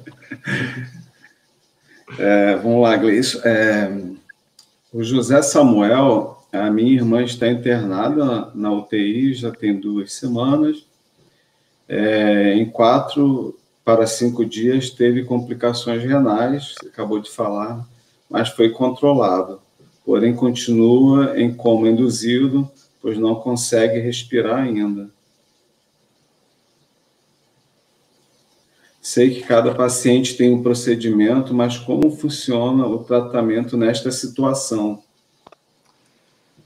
A insuficiência renal aguda, né, ou injúria renal aguda, ela tem sido descrita, inclusive, às vezes, como uma manifestação central da Covid-19, né? Muitos indivíduos já fazem insuficiência renal de forma como abertura de quadro. É um quadro diferente em que esses indivíduos, assim como esses indivíduos que fazem manifestação gastrointestinal exclusiva, como eu falei da minha paciente inicialmente, ela não teve nenhuma manifestação pulmonar, apesar de ter uma tomografia com menos de 25% de acometimento, mas mesmo não tendo tosse, né? Então, No caso dela, é claro que uma disfunção orgânica, como a gente falou anteriormente, ela é, sim, uma agregadora de prognóstico pior. É claro que pacientes jovens geralmente respondem melhor, então a gente idealmente deveria fazer uma avaliação dessa função. Eu não sei se ela está em mecanismo de substitutivo de função renal, né, algum mecanismo dialítico, não sei se ela está fazendo diálise, se ela precisou, mas talvez ela tenha dupla disfunção, como a gente falou inicialmente. E aí é claro que é uma paciente que necessita de mais cuidado, mas é muito importante que a gente entenda que esses indivíduos eles precisam ser muito bem monitorados. E o que eu acho, sinceramente, hoje, né, e a gente tem aprendido com vários grupos de terapia intensiva do Brasil e do mundo, é que uma boa terapia intensiva, um bom cuidado, isso faz muita diferença. A gente não tem mais aquela letalidade, né, enorme que chegou a 70%, 90% e 50% mesmo em países desenvolvidos, em que a doença não era controlada e entendida. A partir do momento em que a gente entende os fenótipos complicadores, hiperinflamatório, de hipercoagulação, a gente já tem muito mais condição de oferecer um cuidado mais adequado, uma boa terapia intensiva para esses indivíduos. E, de novo, né, gente, eu acho que é ter esperança e fé todo dia para que ela fique bem, né? Estou torcendo aqui. Tomara que fique tudo Sim, bem. todos nós. Se Deus quiser, ela vai sair dessa, com fé em Deus. A disfunção renal, Celso, é uma alteração que acontece por múltiplos fatores, né? Então, geralmente, não é só a lesão Não. renal direta pelo vírus, mas também a presença de microtrombos nessa circulação renal, também a própria necrose tubular aguda, por outros fatores da sepse viral que esse indivíduo está submetido, né, e toda essa tempestade citocinérgica.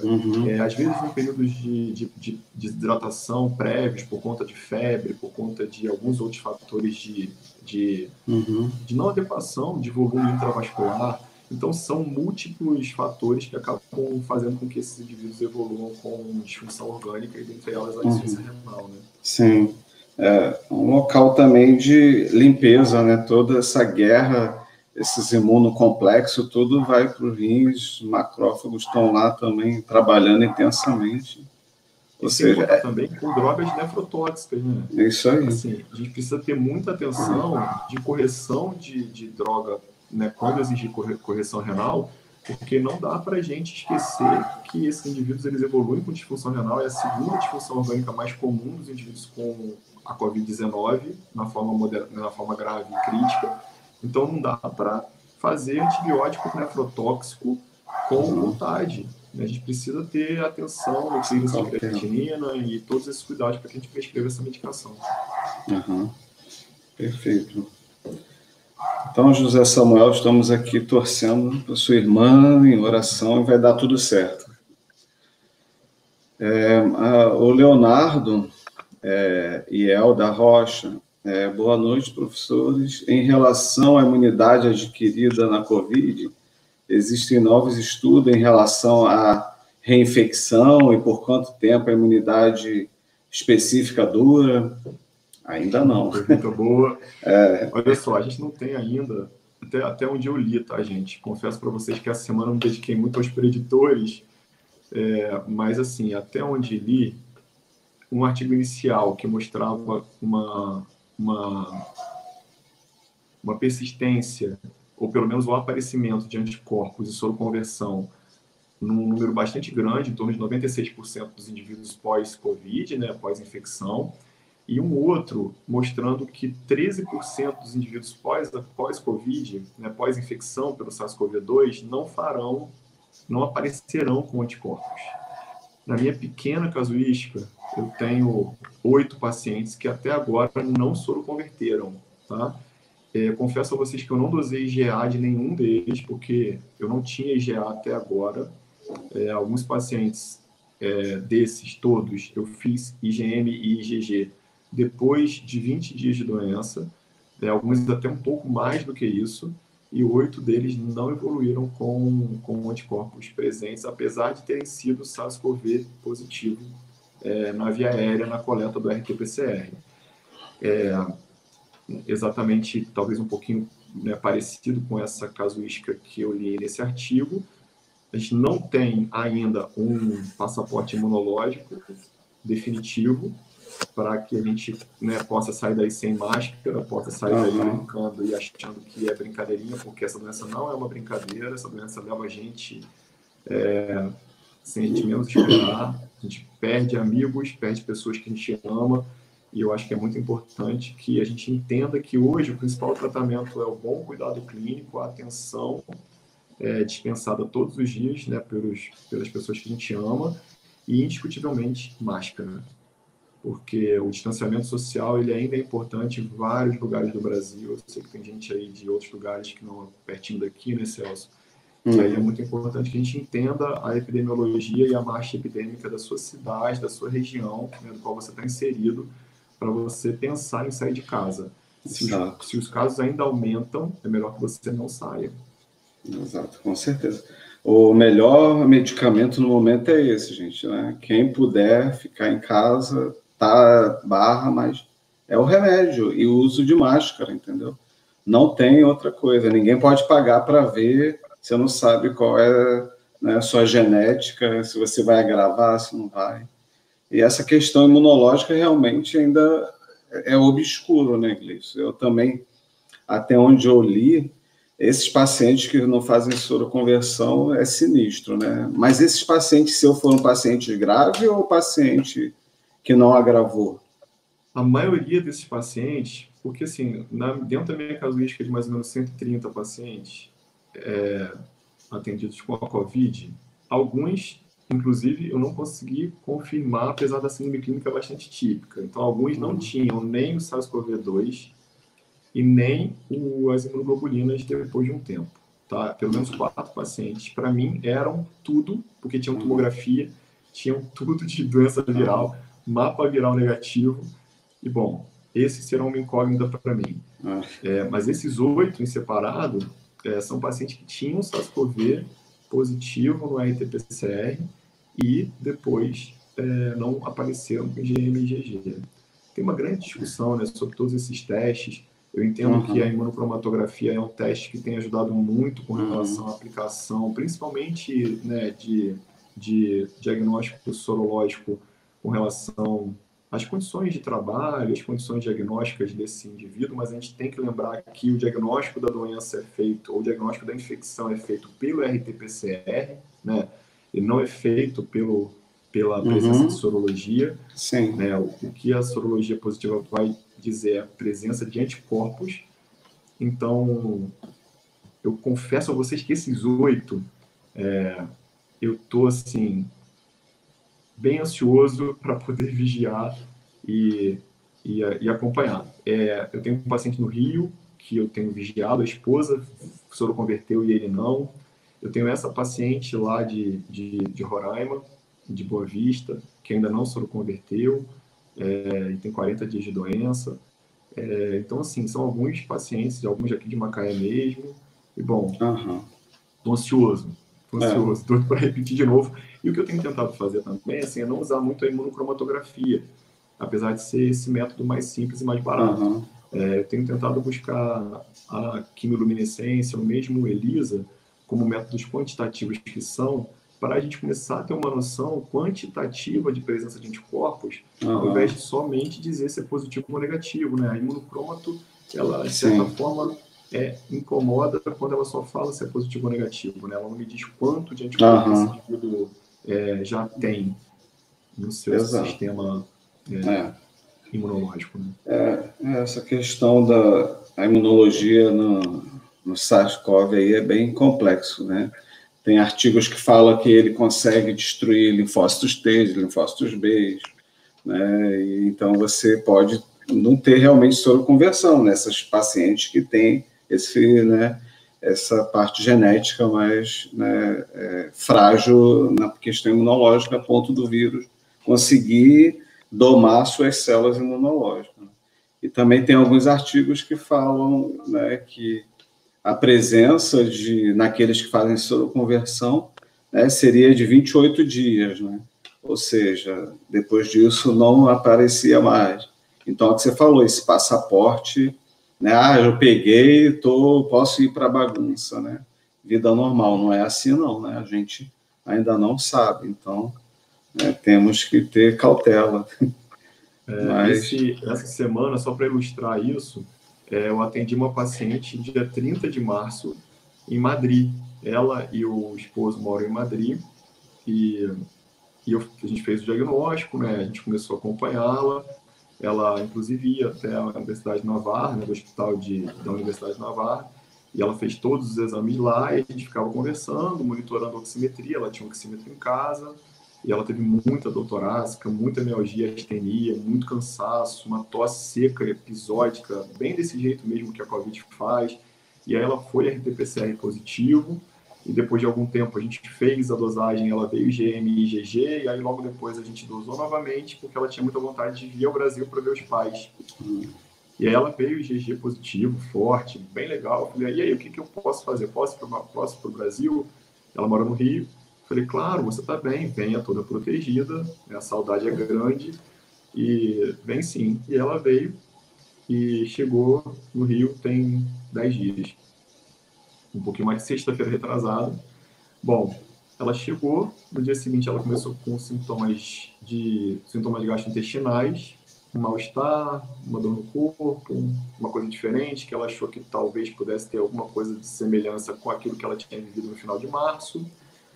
E isso evoluiu durante a semana, até que quinta-feira ela tomografou o tórax. E 75 dias depois, ela aparece com uma imagem muito pior do que aquela anterior que ela tinha na tomografia, com infiltrado em vidro fosco, já consolidando um pouco mais no lobo inferior direito, e um infiltrado arredondado, periférico, contralateral, na base esquerda.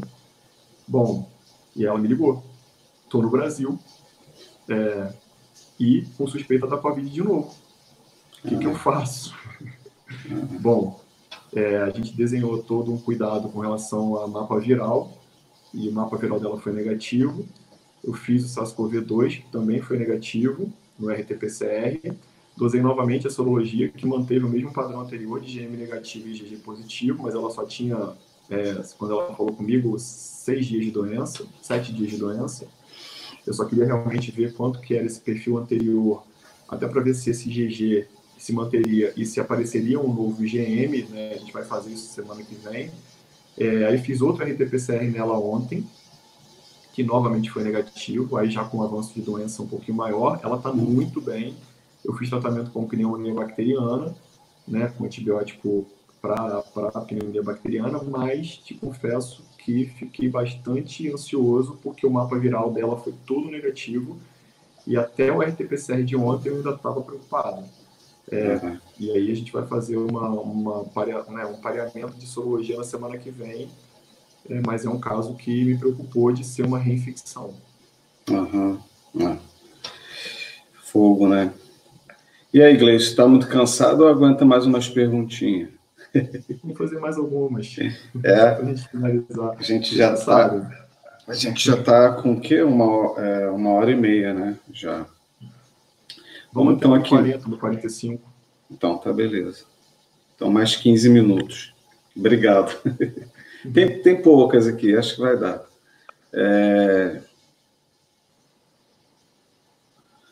Tá.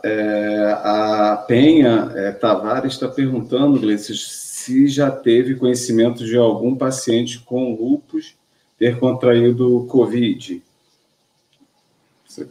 Bem, eu não trato pacientes com lúpus especificamente, né? Apesar de ter alguns pacientes com lúpus com manifestação pulmonar que eu também ajudo os meus amigos reumatologistas, né? Mas tem alguns estudos, então assim, eu não tenho uma experiência específica nessa população que você me pergunta. Mas alguns estudos que eu li com relação a essas populações mostram que, primeiro, um estudo lá atrás, bem interessante, mostrando que o uso da cloroquina por um pouco mais de 40 pessoas com doenças do colágeno, dentre elas lúpus, não se beneficiaram de desfechos ruins por conta do uso anterior à hidroxicloroquina pós-infecção. Então, esse foi um estudo com algumas críticas, mas que mostrou que realmente a hidroxicloroquina não teve papel.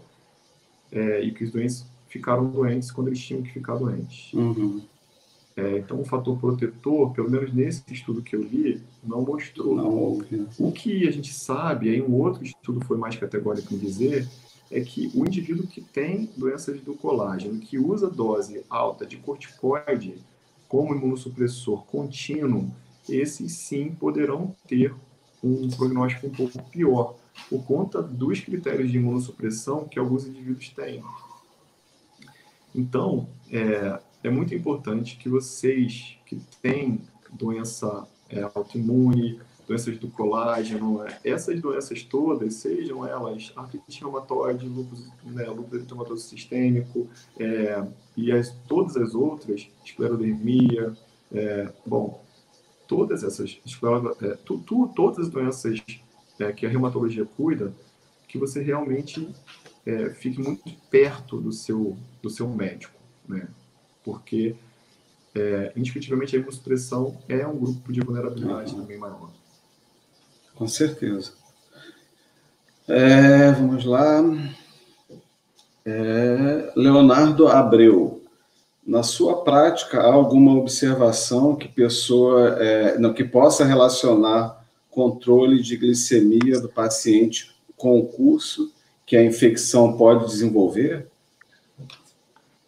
Toda infecção, Leonardo, basicamente vai promover desglicemia, né? As infecções, de uma forma geral, a partir do momento em que existe uma cascata inflamatória e toda uma reação adrenérgica e todo um fator envolvido na infecção, seja ela viral ou bacteriana, servem como descompensadores dos indivíduos que têm resistência insulínica ou mesmo diabetes tipo 1 ou 2. Por isso que esses indivíduos eles têm, sim, um favorecimento e uma maior facilidade para que essa doença se estabeleça de uma forma mais expressiva, né? A gente vê em algumas outras doenças já bem mais antigas do que a COVID, que essa infecção ela pode sim fazer fenômenos de hiperglicemia. Então, eu acho que o cuidado com o controle glicêmico, ele é um marcador de prognóstico. Dentro da terapia intensiva, um grande avanço que tivemos foi justamente isso, né, de não permitir que os indivíduos, mesmo euglicêmicos previamente, né, que tinham glicose normal, não fiquem com status de hiperglicemia durante sua internação pelaquela doença grave, porque a hiperglicemia ela favoreceria um fenômeno inflamatório maior. Então, de certa forma, o que já tem sido feito há alguns anos, com evidência científica bastante estabelecida já, desde a época que eu fazia terapia intensiva, eu faço sono mais de quase, desde 2006, então tem quase 15 anos que eu faço mais sono do que terapia intensiva, mas é essa a verdade, a gente precisa controlar a glicose. Isso aí, com certeza. Uma perguntinha da Samantha Martins, essa pergunta é boa. A questão é, será que paciente internado no SUS estão tendo todo esse monitoramento de marcadores? Como é que está, pelo menos aqui em Macaé?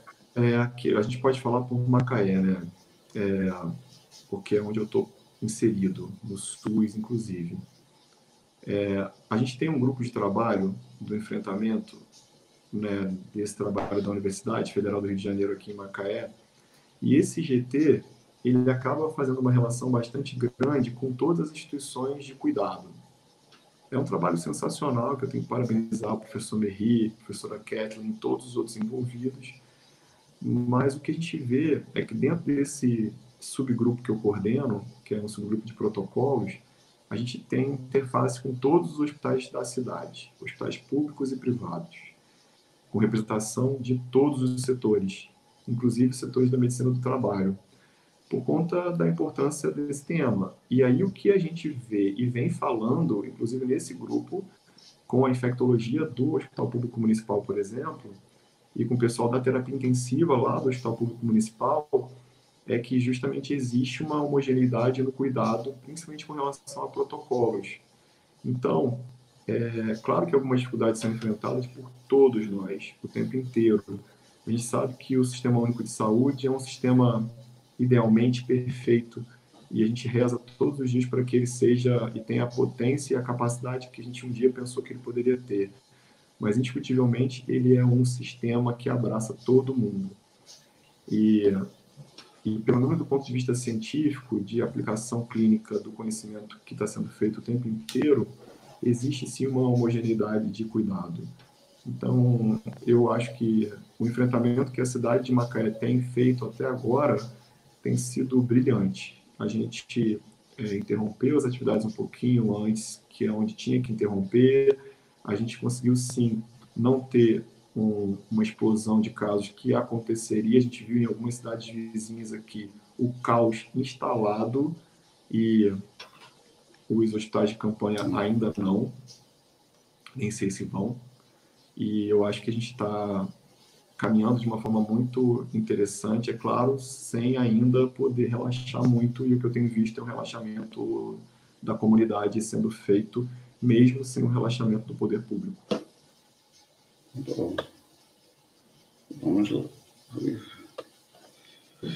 Vai mais uma, Gleice? Vamos embora. A gente ainda tem aqui umas Depois eu quero falar da vitamina D, né? Porque assim, vitamina D5, essa coisa, tanta gente me perguntou, e hoje já recebi pior que eu tenho até a pergunta. Falar um pouquinho. Vamos falar assim. Então, eu vou fazer só essa perguntinha aqui, aí a gente pode ir para a vitamina D. O Osimar Ferreira, tem sido confirmado que pacientes em fase grave da Covid-19... Poxa, esse negócio é fogo. Eu estou lendo, aí entrou outra, empurrou a pergunta dele, não sei para onde, tá? Achei no celular. Osimar Ferreira, tem sido confirmado que pacientes em fase grave da Covid-19 apresentam baixa quantidade de células T. Ele está fazendo uma pergunta. É isso? O que a gente sabe é que, lá que eu falei bem no início, a linfocitopenia é um marcador prognóstico. Talvez os 3 principais marcadores prognósticos de custo-benefício melhores sejam a contagem de linfócitos totais, não o percentual, mas a contagem total de linfócitos, o LDH, que é a lactato deshidrogenase, que é aquela enzima que acaba sendo medida depois da lise de alguns tecidos, entre eles células pulmonares, endotélio, células musculares, e a proteína C reativa. Essa tríade tem um trabalho bem interessante mostrando o poder prognóstico dessa avaliação tripla. Ou seja, a gente entende que a lise dessa rede linfocitária, por conta desse processo instituído pelo vírus, pode sim ser um marcador prognóstico. Da mesma forma que a gente também sabe que os indivíduos com formas graves e os indivíduos mais idosos farão carga viral maior, a gente também sabe que esses indivíduos possivelmente têm uma relação, talvez pela imunossenescência, no caso dos idosos, talvez pela própria gravidade da doença, um número de linfócitos menor. O que a gente vê na prática do dia a dia, desses indivíduos que eu tenho acompanhado, e os estudos também sugerem isso, é uma linfocitopenia que muitas vezes é progressiva, ou seja, ela começa com 2.500 ainda normal linfócito, daqui a pouco 1.500, daqui a pouco 874, e aí você fala, caramba, vai até quando esse linfócito? E aí daqui a pouco ele volta a subir, e aí às vezes é um respiro para que essa doença comece a se restabelecer com saúde, né? Então, a relação linfocitária neutrofílica, né, ela tem importância. Outros estudos mostraram exatamente esse percentual de polimorfo barra mononucleares, também como fator prognóstico interessante. Sim. Ótimo. Então, vamos lá, Gleice, a última pergunta. Pior que tem a pergunta aqui, sim. O Rodrigo Fontes Elias, algum nível seguro para... Oi? Rodrigo, meu amigo. Legal. Algum nível... Então, ele está com a pergunta que você queria. Algum nível seguro para o uso de vitamina D sem dosar? Me pegou. Na verdade, olha só, o que existe de medicina baseada em evidência com relação à vitamina D também é muito tímido. Eu, particularmente, na minha prática clínica, uso vitamina D diariamente, prescrevendo diariamente e monitorando regularmente. Os indivíduos que têm asma e que têm condições pulmonares, principalmente aqueles indivíduos que fazem infecção recorrente, por conta de uma revisão sistemática que foi publicada em 2006 no European, e nessa publicação, com um número de estudos bastante interessante em crianças e adultos, mostrava que a prática da reposição de vitamina D3 e a retirada desses indivíduos do limbo, né, daquela coisa da dose de vitamina D3, do nível sérico de vitamina D3 bem baixo, sim, promovia maior saúde respiratória. E aí, logo depois, um outro estudo também mostrando que esses indivíduos com asma não deveriam ficar com níveis inadequados de vitamina D sérica, também me fizeram, mais uma vez, impulsionar a prescrição dessa vitamina. Então, é uma medicação que eu uso bem frequentemente. Até que saiu esse estudo no início lá, um estudo italiano pequeno, mas interessante com relação à reposição de D3. Eu sempre fiz D3 em todas as infecções que eu atendo há algum tempo, e inclusive no tratamento preventivo da asma e de outras condições pulmonares, por conta de redução, e desses estudos que foram interessantes e que eu gostei de ter lido. Por quê? Primeiro porque eu entendo que a vitamina D3 ela é extremamente deficiente na população das Américas, mesmo quando a gente fala da América tropical, né? Assim, quando a gente fala desse país que é tão solar, né? A gente sabe que a gente pega sol e hoje a imensa maioria com protetor, e uma vez com protetor eu não absorvo vitamina D e eu não vou ter estímulo para que isso seja estabelecido numa dose adequada. A gente usa, ou a gente tem uma tendência a usar o nível sérico da vitamina D um pouquinho mais generoso do que os dados laboratoriais da Associação Brasileira de Patologia recomenda, que são acima de 30, né? Níveis menores de 30 são níveis insuficientes ou deficientes, menores de 20. E eu realmente busco que esses indivíduos fiquem com um nível sérico um pouco maior. O que a gente precisa entender, e aí para você especificamente, Rodrigo, é que a gente não pode usar a vitamina D aleatoriamente, porque a vitamina D, uma vez utilizada em doses altas por um período maior, necessita de regulação de nível de cálcio no sangue, de nível de PTH, porque esse nível ele pode sim promover hipercalcemia, uma vez que o nível da D3 pode estar muito alto. E aí essa hipercalcemia ela é extremamente lesiva do ponto de vista de arritmia cardíaca, do ponto de vista de hipercalcemia e de calcificação distrófica em artérias e veias, e acelerando inclusive o processo de aterosclerose com calcificação arterial, que é inerente ao envelhecimento, mas isso acelera com a hipercalcemia persistente. Então, indiscutivelmente, um cuidado é usar junto a K2, que é uma porção da vitamina K, que acaba ajudando um pouquinho nesse direcionamento do cálcio, ao invés de deposição inadequada para o osso. Então, eu acho que nada melhor do que conversar com um médico que entenda de metabolismo ósseo e metabolismo de reposição da vitamina D3. Essa especialidade geralmente é o endocrinologista. Eu recomendo que se procure um endocrinologista para essa reposição interessante e vigiada.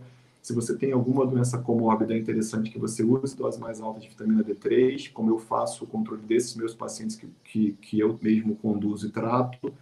E eu acho que é uma substância que indiscutivelmente não pode ter com níveis baixos. A gente precisa ter níveis adequados de vitamina D3, e aí essa é a recomendação que eu queria fazer para vocês, mas não saiam comprando vitamina D3 na farmácia e usando dose alta, porque vai dar trabalho, vai dar problema, e aí não é o que a gente tem que fazer, né? E também, Gleison, a literatura, né, mundial falando muito da vitamina D3 e, assim, até o momento também não foi comprovado a eficácia que quem tinha prevenia SARS-CoV, agravamento, ou seja, não nem teve aí...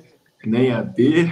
Exato. Na verdade, o que a gente fala é exatamente da saúde prévia, ou seja, não é legal você ter uma deficiência vitamínica. Sim, claro. Então é importante que você reponha para não ter deficiência, mas que ela vai ter ação antiviral direta, matando cada vírus que entra, não. Esqueça. Exato. Até agora, não. Até agora, não. Legal. Então, Gleison, vamos te agradecer, deixar você descansar. E, assim, agradecer imensamente sua participação, foi muito esclarecedora. Acho que todo mundo vai sair daqui hoje com um pouco mais de conhecimento e também um pouco mais de segurança, né, que os médicos estão fazendo por aquele que, né, Deus queira que a gente não precise, mas que se a gente, por acaso, for precisar, a gente está sabendo que temos médicos preparados, uma equipe legal, segura, baseado na ciência, né? E então, assim, a gente te agradece muito, foi uma participação importantíssima. Acho que está todo mundo muito feliz. Eu estou pra caramba, agradeço muito. Eu que agradeço muito pela oportunidade. E assim... Vou convidar todo mundo no domingo, eu vou fazer uma live, e aí para a gente tirar realmente essa dúvida, talvez um pouquinho mais rápido lá, sobre essas questões de tratamento. Então, eu acho que é legal a gente falar bastante, para que as pessoas compreendam e entendam o quanto é importante a gente discutir esse assunto, que ainda é tão... envolve tanta fake news, né, e tantas informações inadequadas. Vai ser que horas? Domingo 19, lá no meu Instagram. Domingo, 19 horas. Isso. Então, gente, quem não conseguiu... depois a gente vai pôr as perguntas aqui para o Gleison responder, a gente põe lá no site do LIP na live, mas também vocês podem participar, né, nessa live dele no domingo, às 19 horas, né? E também tirar mais alguma dúvida. Então, o LIP na live, eu, em nome dos meus colegas, né, do laboratório, agradecemos sua presença, Gleison, mais uma vez, e de todos que participaram, tá? E até a próxima, então. Fiquem com Deus. E usa a máscara, nada de ir para a rua sem máscara, pelo amor de Deus. Um abraço, fiquem todos com Deus. Obrigado, Gleison. Fiquem com Deus, gente. Obrigado mais uma vez.